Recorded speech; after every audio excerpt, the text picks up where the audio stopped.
Hi, I'm Rob out here with Truck Mount Forums, and here I'm today with Jim Baldwin. And Jim, it's been a pleasure talking to you and meeting you. We've been interviewing different cleaners who have been showing up here at the TMF school or our supply, and we'd really like to hear the different stories and like to hear yours. Now, you had mentioned earlier that, first of all, how did you get started in carpet cleaning? You know, that alone is a crazy story because I used to put in natural gas lines. Really? I did. And I had a buddy of mine who was actually a carpet cleaner making almost the exact same money. So it's like, okay, I'm digging trenches and possibly blowing up every day. Wow. You're running a lawn back and forth across carpet. Right. So I decided to give it a shot and never went back. Did he ask you or help you get set up in it, or you just noticed he was doing it? Actually, he was working for a company, the one I told you that I used to be a general manager, ended up being a sales manager for, which was Hughes Carpet Care, which was a complete bait and switch company. But in the beginning, that was fine with me. I didn't care. It's money. But did you know it was bait and switch, or did you just think that's just how it was being done? Yeah, not in the beginning. In the beginning, I thought that was just the way carpet cleaners, the world was. Yeah. Like, it was all new to me, so, and I'm great at sales, so I kind of fell right into place. Right. So, you know, you give me a $39.99 three-room, I'm going to make that $1,000. Wow. Wow. So, I always wanted the three rooms, quick, easy money. Right, right. But then years down the road, you get a conscience. Now, and you find out that's the wrong way to do it. I like that. That's good. Now, you said you're a member of Truck Mount Forums. Did that help with your conscience some? It did, obviously. I mean, you start seeing that, you know, you got legit guys out there, so you realize almost instantly that you're not a legit guy. So now you gotta weigh it. Okay, do I want to be this guy just making mad cash, or do I want to be a legit guy, have a reputation, and have people want to use me? Because sooner or later, if you're debating switch, you're going to lose customers. You're going to run out of people. Yes, exactly. You do one person wrong on one street, you lose most of that neighborhood. Yeah. So. Do 10 people right, you're lucky if one person gives you a 5-star review online, right? Absolutely. You're not going to get that 5 star. So you took and you went and you didn't know anything about the business. I've heard that a lot of those companies hire people right out of college who know nothing about cleaning on purpose, so they can just show them the way they do it. Exactly. What's their retention rates like? There is none. There's not? No. Employees just kind of move, they move right through employees pretty quickly? Pretty much. I mean, think about it. I mean, you're hiring sales guys. True. So at some point, even the sales guys part of it, they don't want to do the physical part of it. Gotcha. And the money's better for the company than it is the employee at that point. Gotcha. You're not paid like what you should get paid for being a carpet cleaner. So, well, the last thing about a bait and switch, how was it structured? How were the percentages worked out? How much did you make? How much did the company make? My guys, whether it was a one-man crew or a two-man crew, they got paid 20% of whatever the total invoice was. 20%, okay. Which isn't uncommon in the industry as far as the percentages go. Right. But you got guys that are, instead of trying to do a good job or selling what people actually need, they're just trying to get it as high as they possibly can because all they're looking at is dollar signs. Wham, bam, thank you, ma'am, get on out of it. And then they're going to do a horrible carpet cleaning job. They don't care.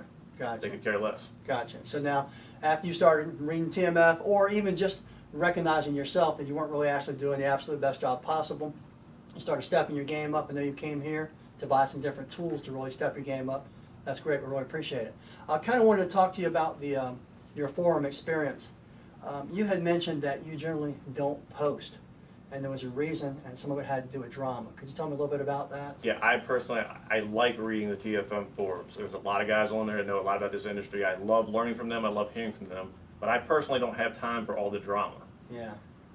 I don't care about guys not liking each other or arguing about this and that. You know, everybody has an opinion. That's fine. True.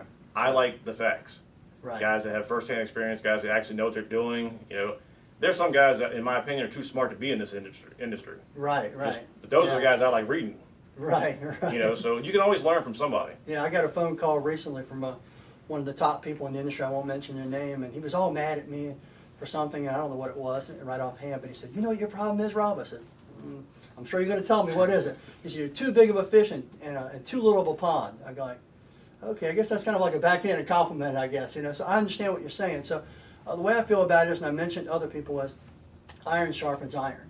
You know, the crazy thing is too, when, you know, as I got into it, I'm probably 28 years in at this point, but yeah, you lose everything as far as, I guess my reputation was my biggest thing. So I used to always look at people as competitors. Every company out there, to me, at the time, was a competitor. Right. And now, honestly, every carpet company in the world, I don't see not one of them as a competitor. There you go. There's enough work out there for all of us. There really is. Yeah. I always say there's plenty of dirt going around for everyone. There is. Right? I mean, there's always going to be something, somewhere. You just have to get it. And on top of it, I like to build strategic relationships or partnerships with other cleaners who can help me out if I'm in a jam or they're in a jam. Yep. I'll help them out also. Yeah, my truck mount broke down. I only run one truck. I have 2 truck mounts, but one has been sitting for too long, and Right, the other right. one, I actually blew the seal in it, and I needed to replace the motor, so I was down. But I've never missed a job, not one of my own jobs. So Wow. I actually have a friend of mine who's also a carpet cleaner, so I went and borrowed his equipment to go do my jobs.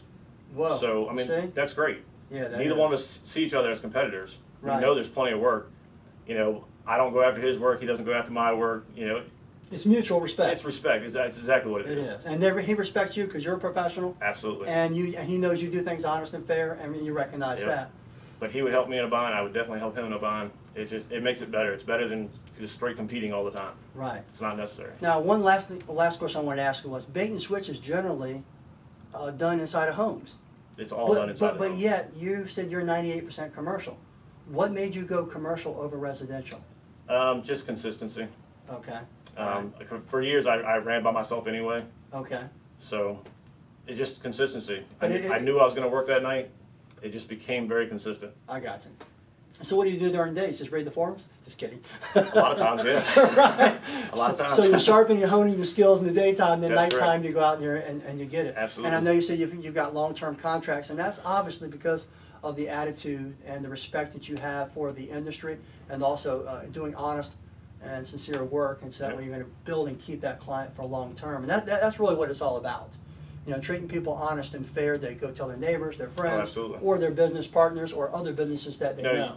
You've done this a long time. I've done this a long time. And I mean, I did do residential when I first started out. And you Right. could dump a ton of money into advertising, marketing, and you can get work. That's Yes, you fine. can. You Yeah. can. Yeah. But you can also go out there and do it right. And just word of mouth alone, Yes. your paid marketing can't keep up with word of mouth. No, I It can't. I agree.